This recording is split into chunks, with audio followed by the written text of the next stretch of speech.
A small, quaint farming community surrounded by vast fields of dead or dying crops. The general store.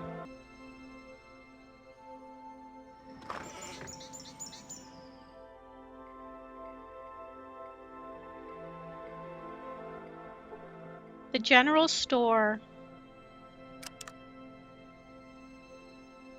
Located here on Main Street.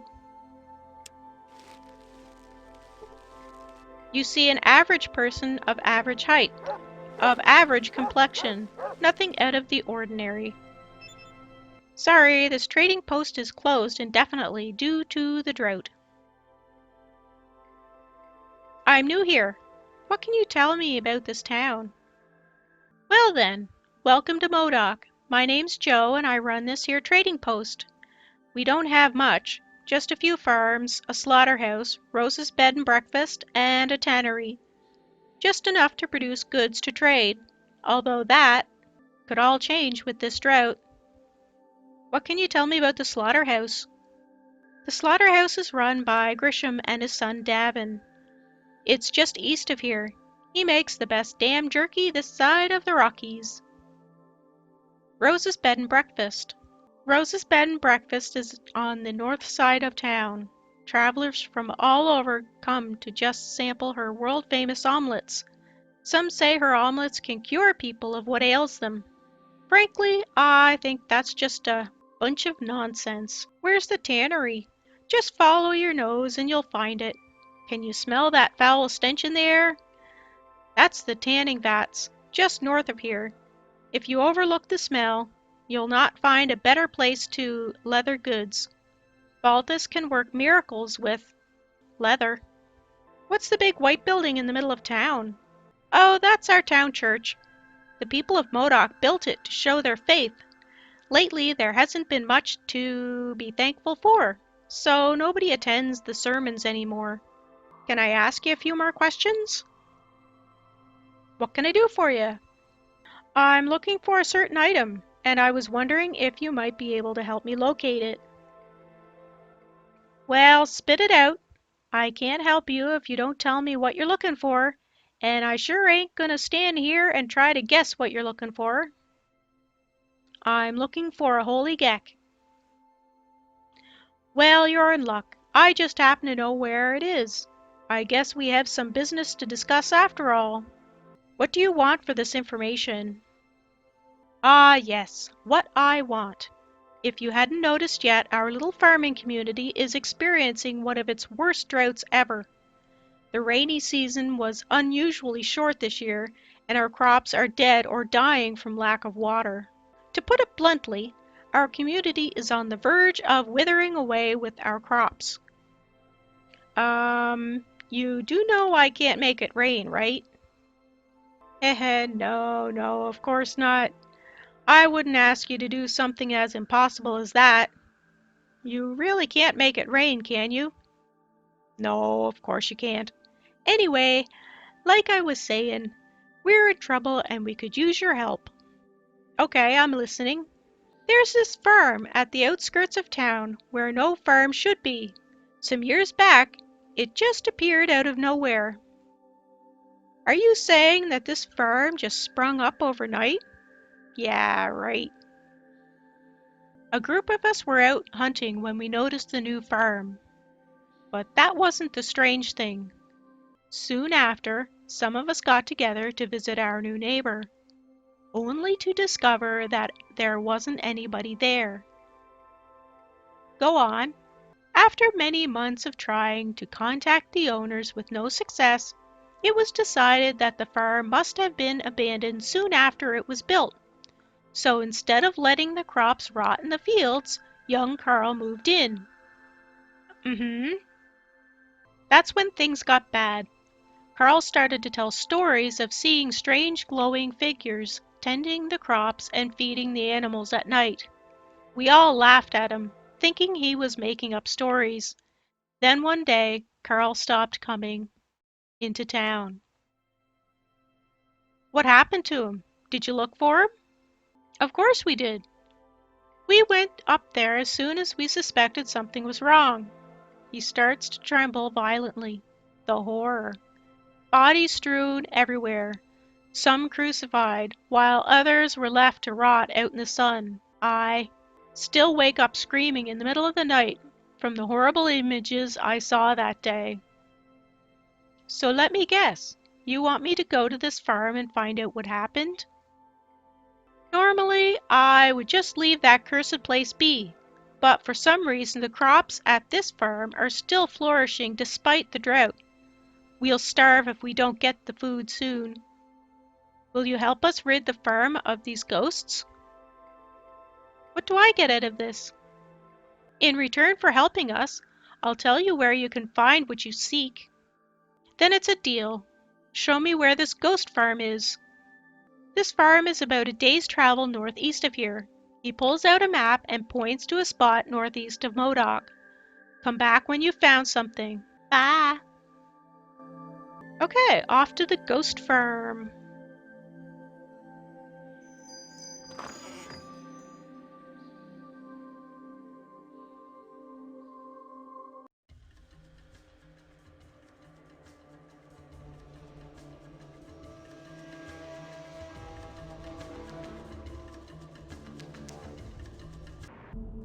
Okay, so when you first arrive, you'll see all these bodies on stakes. And be sure to investigate them first. These bodies appear to be fake, nothing but dummies covered in Brahmin innards. So depending on the time you arrived, usually if it's before midnight, you won't see anyone around. So what you do to get down to where you need to be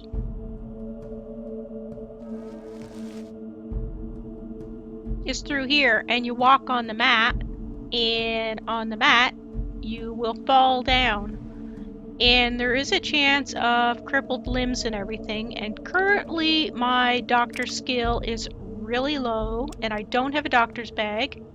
So what I thought I would do is rest until midnight. Okay, so if it's midnight or after, you should see people around and they will basically take you down there and you don't have to worry about any injury or anything. So, surrender or die. I surrender. Please let me apologize for the unpleasant circumstances under which we meet. Normally, the protectors would have tried to scare you off. Usually rattling chains and some low moaning is enough to scare anybody off. But recently, they have been instructed to bring any surfacers they find to me. What do you want with me? A simple request. We need to make contact with the town to the southwest. I believe it's called Modoc.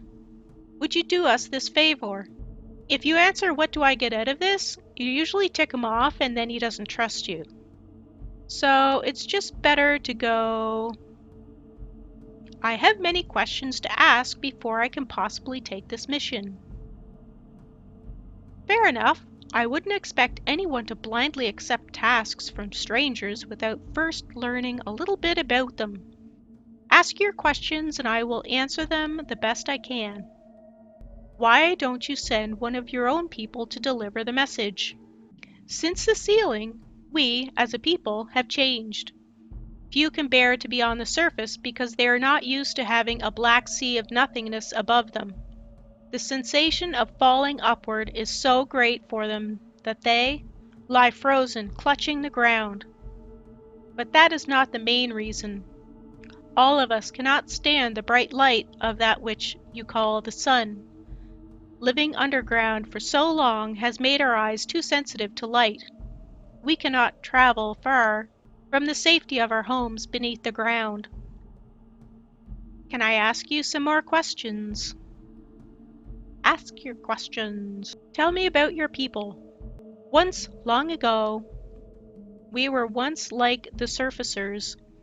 We too dwelled above the ground until the world above caught fire.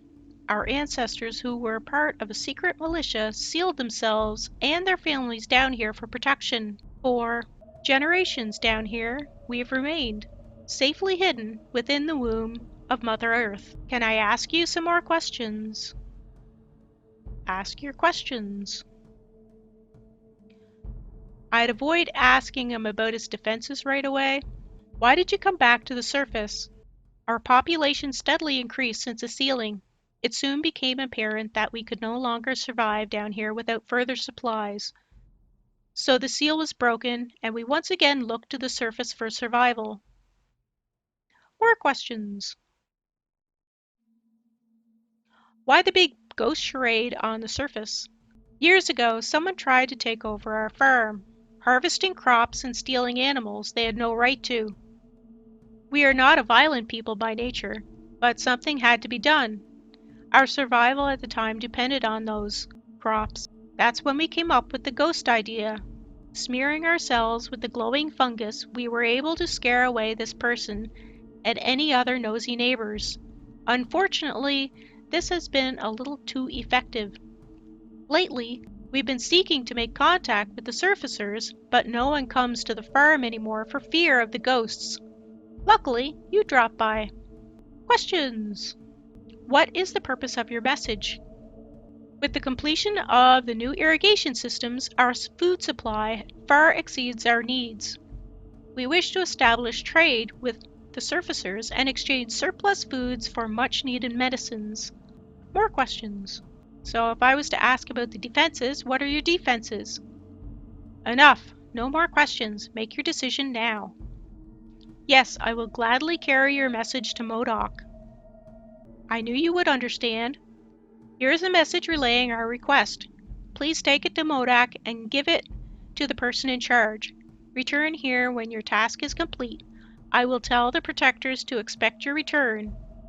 We thank you for doing us this service.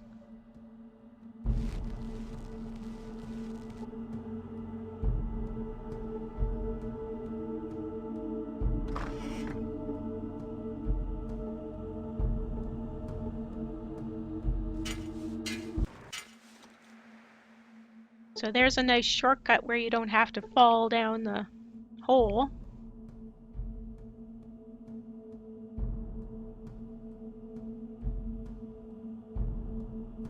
So now you just head back to Modoc and speak to Joe. You see, Justice of the Peace Joe. You're back! What did you find out about the farm? I have a message for you from the leader of the Slags. Slags? Who are they? What's this? Joe opens and reads the message. This is incredible. They've been living underground all this time? They say they'd be willing to trade food for medical supplies and other stuff. I don't know if they can be trusted. After all, they killed Karl and all those other people. What do you think? All those bodies are fake, nothing but dummies covered in Brahmin innards. They just wanted to keep you from stealing their crops. Fake? But I saw the bodies with my own eyes. In any case, Karl is still missing. How do they explain that? I won't trust them until I'm certain they're on the up and up. You can find Karl at Mom's in the den on the east side. One very drunk person. He has a sign that says, "We'll work for food." Karl is located in Mom's diner on the east side of the den. Spare some change for an out-of-work farmer? What's your story? He sobers up quickly and begins to tell his tale. I used to be an upstanding citizen before coming here. I was a peaceful farmer that worked the fields as hard as any man, until they started showing up at night, all glowing with pasty white skins. Spooked the hell out of me, it did. Night after night they showed up and stole crops and cattle alike. I could do nothing to stop them. I know what you're gonna say. Why didn't you ask for help? I tell ya, I did. Nobody would believe me. They thought I was crazy. Finally, It just became too much for me. I couldn't take it anymore. I just up and left and came here. And here I've been ever since. Karl starts to weep uncontrollably. You decide to leave him with his misery. Poor Karl. I found Karl at the den. He left because no one would believe him about the ghosts and he was scared. The den? I guess we were a little hard on him. I can imagine what he went through at the ghost farm, with nobody believing him at all. You say he's a drunkard now at the den? If you could give him the message that we believe him and that he should come home, I would be most appreciative. In the meantime, I believe it's about time the Slags and the residents of Modoc get acquainted. I believe I've fulfilled my part of the bargain. How about telling me where I might find the holy Gek? Acting a little embarrassed. Well, you see, I don't really know anything about this holy Gek thing you're looking for. You have to understand, we were desperate. However, I do know of a place called Gecko. It's a ways east of here somewhere. If I were a betting man, I would wager your Gek gizmo is located there. I wish I had more I could give you, but we're still a poor community with not much in the way of offerings. The best I can do is offer you goods at basically my cost, but I'd be honored to help keep you stocked for your journeys when I have the goods, and I'm sure any of the other residents would be equally grateful if you asked them. Thank you. You saved us all. Bye! Okay, so let's look here. I've gone up a level. Vic has gained some abilities. You gain 3,500 experience points. So that was a mission well worth doing. So, now the leader of the Skags asked me to return.